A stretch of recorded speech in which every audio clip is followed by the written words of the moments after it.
Alright guys, I was finally able to complete my Galaxy S10 series collection finally. So we got the S10e, the S10, and the S10 Plus. I will be doing some more detailed comparisons with the S10 Plus versus these phones and some newer and older Galaxy phones as well. So stay tuned for that.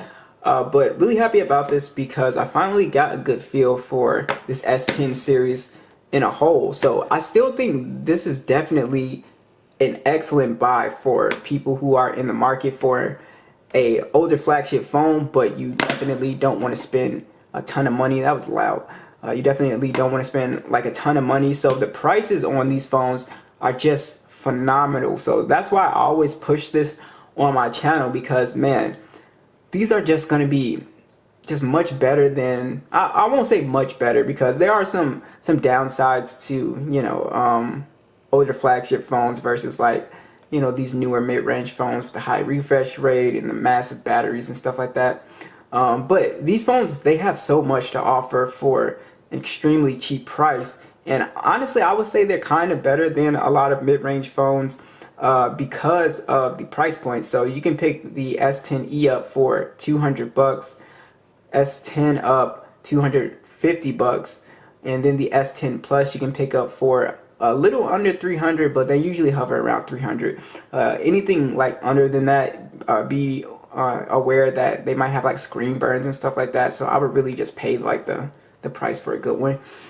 But yeah, so if you guys want to see more detailed videos like on them, because I had people asking me, they were like, Matt, can you do a video gaming test on the S10, stuff like that? Just type in Matthews Tech, type in S10 or S10e, and you'll see all the videos that I've done, the refurbished unboxings, the gaming test. I have a few comparisons and stuff like that.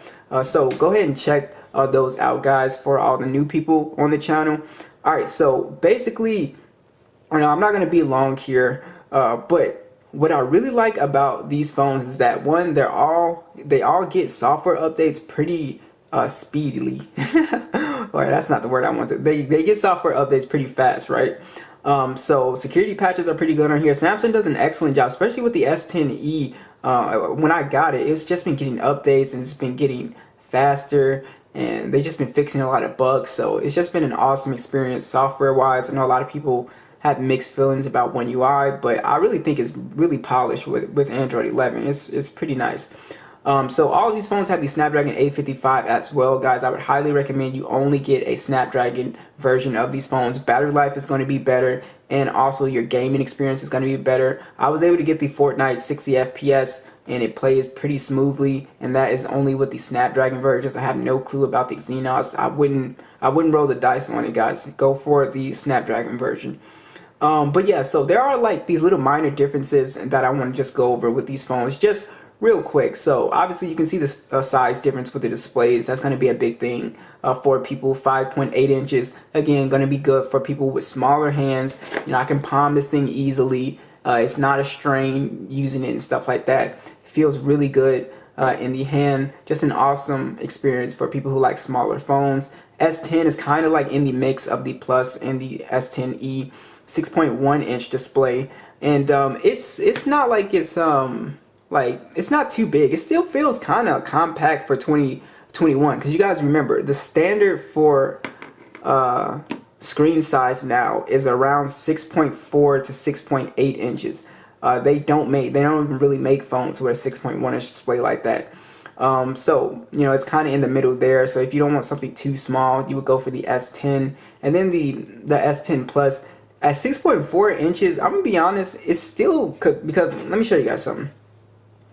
When I picked it up, I was like, wow, this is a compact, this is a plus size phone. Like, look at this. Like the OnePlus 7 Pro, it feels just massive compared to the S10 Plus. So it just goes to show you how big phones are getting over time. Alright, so I do want to talk about something briefly as well. Battery life. So depending on what phone you get, so the S10e, so the battery life is not going to be amazing. You're looking at like 4 hours 30 minutes of screen on time. Not too crazy, but that's a sacrifice you make for the smaller build on here. So it is what it is. For me, like if you're a light user, you should be able to get through the day with this phone. But if you play games and stuff, you won't be able to. You're gonna have to charge it. The S10 does a pretty good job with battery life. You can look at around like 6 hours or 5 hours and 30 minutes of screen on time. And then the S10 Plus is gonna do an excellent job. This phone lasts all day easily, whether you're gaming or whatever. So it does a really good job with battery life. So if you're really, battery conscious and you just have to have all day battery life, I would just go with the S10 Plus here. Now a lot of people don't like this punch hole, and I've talked about that. You really don't notice the double punch hole because all of these have punch holes, but this one has a double punch hole, and it was a big concern for some of you guys. You're not gonna really notice it like that, but again, if you really hate the double punch hole, just get the S10. But again, I don't think it's like I don't think it's a big distraction. You can always hide it, or what you can do, what I did was you can just use a dark wallpaper. You can barely see it as well. And again, all of these phones are very powerful with the Snapdragon 855. I also want to mention all of these phones have SD card support. They're all IP68 dust and water resistant. They also all have a headphone jack, stereo speakers, NFC on board.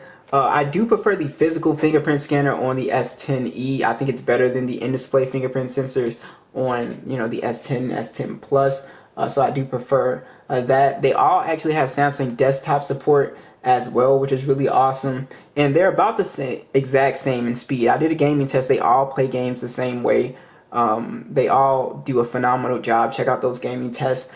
Alright, so another big difference here is the S10e has a dual camera setup, so it does not have that telephoto lens like the S10 and S10 Plus. So that's something to take note of. So you can see when I go to like the S10, you can see ultra wide, but then I have that telephoto lens as well, which is not a huge deal because most people, the main secondary lens is always going to be the ultra wide, but it's nice to have a telephoto lens. So that is kind of like a difference as well, but I don't consider that like a huge difference. So yeah, so I would highly recommend the S10 series in 2021, even going into 2022, since these phones are going to get the Android 12 update.